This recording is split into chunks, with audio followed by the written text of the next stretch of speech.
नमस्कार मित्रों, आप देख रहे हो हमारा चैनल प्यारो वृंदावन और मैं हूं आप सबका साथी गोपाल ठाकुर। आज हम आए हुए हैं केसी घाट, जहां पर केसी नामक दैत्य का वध किया गया था। हम खड़े हैं जमुना के इस पार में और सामने जो आप नज़ारा देख रहे हो ये है केसी घाट। बहुत ही विश्व प्रसिद्ध घाट है, वृंदावन का सबसे अच्छा घाट ये माना जाता है। आइए चलते हैं, आज इसके बारे में हम यहाँ जो लीला हुई थी उसके बारे में हम आपको बताने वाले हैं। वृंदावन, जहाँ बीता भगवान श्री कृष्ण का बचपन, गोपियों संग रास और राधा रानी संग प्रेम का अटूट एहसास। उत्तर प्रदेश के मथुरा से मात्र 15 किलोमीटर की दूरी पर मौजूद यह वृंदावन सिर्फ एक धार्मिक जगह ही नहीं है, बल्कि जिंदगी में मिलने वाला एक सुकून। वृंदावन की भक्ति आपको एक अलग ही दुनिया में लेकर जाती है, जहां आप बांके बिहारी मंदिर और इस्कॉन मंदिर तो ज़रूर गए होंगे, लेकिन हम आपको वृंदावन की एक ऐसी जगह के बारे में पर्दा उठाने वाले हैं जो श्री कृष्ण और राधा रानी के प्रेम का सार बताती है। कहते हैं कहीं भी एक पत्थर उछालो तो वो किसी न किसी मंदिर में ही गिरेगा। इसलिए मथुरा वृंदावन को मंदिरों की नगरी कहा जाता है। लेकिन हम आपको वृंदावन की ऐसी जगह के बारे में बता रहे हैं जिसका इतिहास काफ़ी रोचक है और जो इतिहास के सबूतों को आज भी समेटे हुए है। जी हाँ, केसी घाट हमेशा ही शांति और सुकून के लिए आकर्षित करने वाला, शांत और भव्यता से बहती हुई यमुना के तट पर मौजूद सुंदरता सूर्योदय और सूर्यास्त से कई गुना बढ़ जाती है। घाट पर होने वाली शाम बहुत ही रोचक रहती है।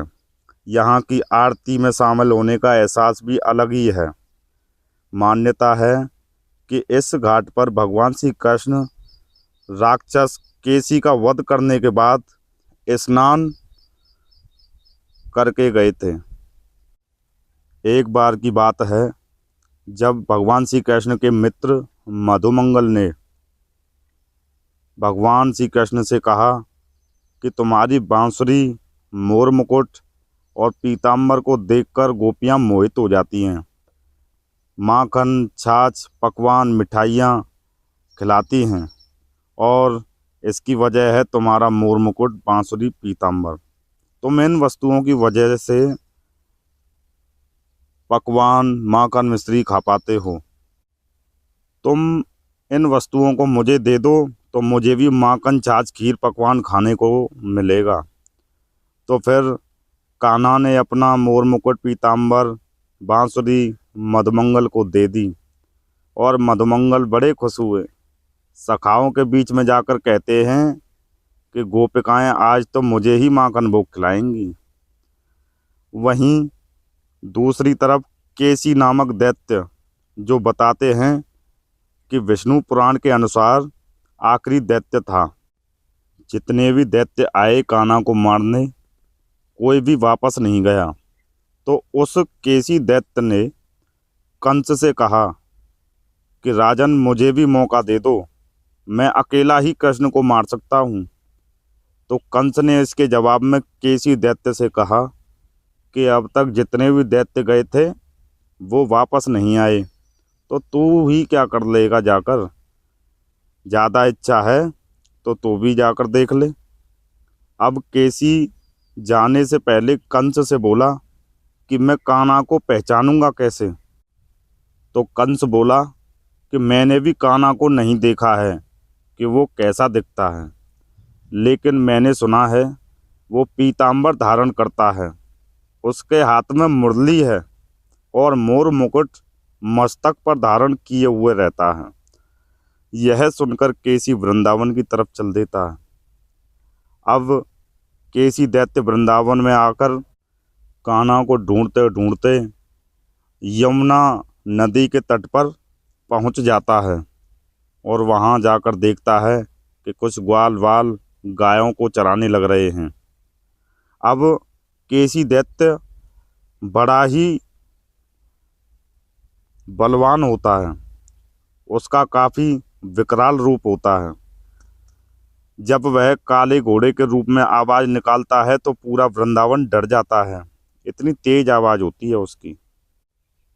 जब केसी ने वृंदावन में जाकर मधुमंगल को देखा कि जो कंस ने बताया था उसको उसी रूपरेखा में बालक मोर मुकुट, बांसुरी, पीताम्बर पहने हुए खड़ा है, तो उस केसी दैत्य ने सोचा कि यही कान्हा है।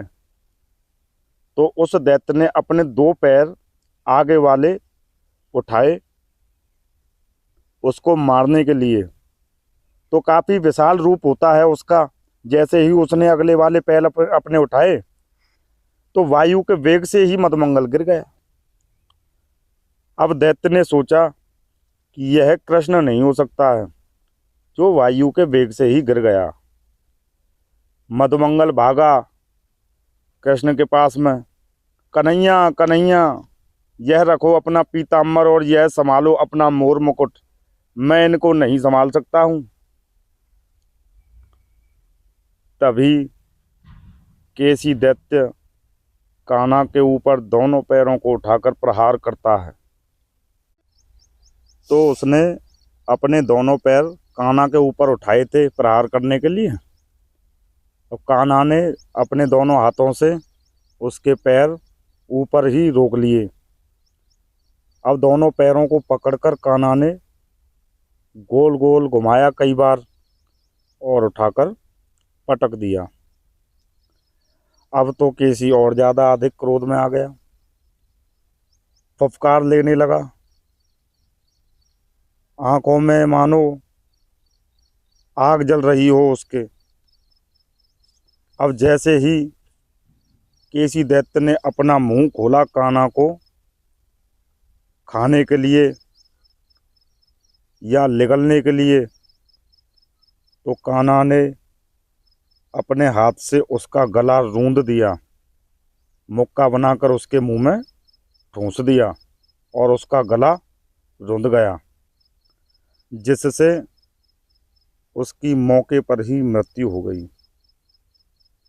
और कान्हा के हाथ खून से लथपथ हो गए। तो कान्हा ने अपने हाथ इसी केसी घाट पर धोए और स्नान किया। तभी से इस घाट का नाम केसी घाट है।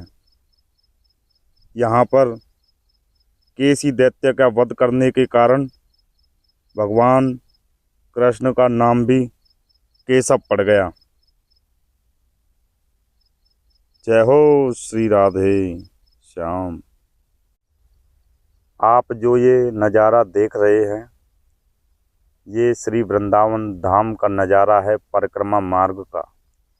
और आज होली निकलने के 2 दिन बाद हुरियारों का हुरंगा होता है, जिसमें हुरियार ने जो औरतें होती हैं वो लाठी लेकर निकलती हैं घर से, और हुरियारे अपने बचाव के लिए ढाल का उपयोग करते हैं।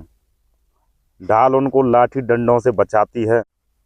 अब आप आगे देखेंगे वृंदावन के कुछ दृश्य, और जहाँ भजन गायन होता है केसी घाट पर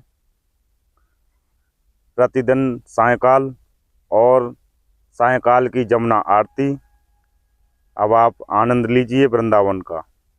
जय श्री राधे श्याम।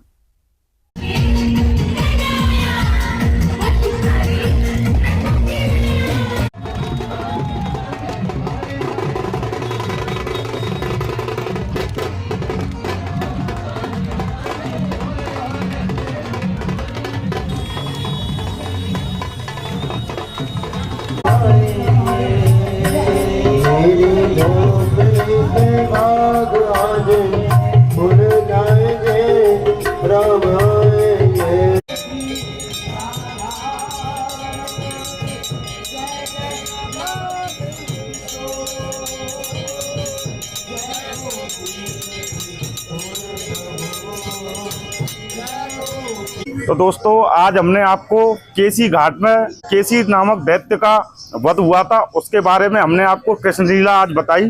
आपको ये कहानी कैसी लगी, हमारे चैनल को सब्सक्राइब कर दीजिए, लाइक कर दीजिए और शेयर भी कर दीजिए।